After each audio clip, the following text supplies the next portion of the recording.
Saro Kumari Mandal can't contain her grief as she views the body of her 26-year-old husband.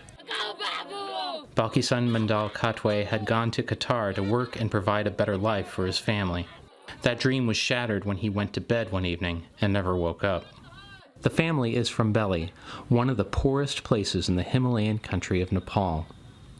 Now Saro and her 3-year-old son are left on their own, their future uncertain.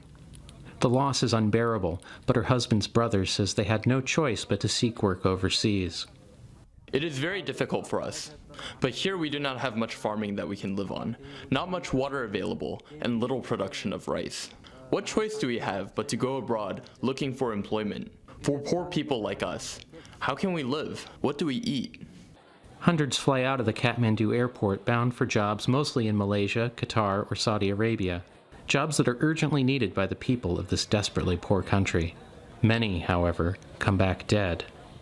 On the day Balkisun's body arrived, 5 other remains were rolled out of the airport in wooden caskets.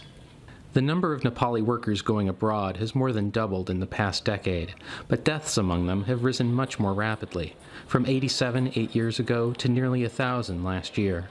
In nearly half the deaths, the official cause is listed as natural death, heart attack, or cardiac arrest. Medical researchers say similar deaths have occurred in past decades among Asians working abroad.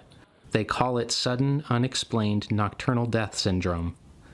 The cause remains unclear, but in previous cases, death rates have fallen after workers' diets and living conditions were improved. Sleeping death, we get the report that he was talking with the friends in the evening, had dinner and went to bed, in the morning found death.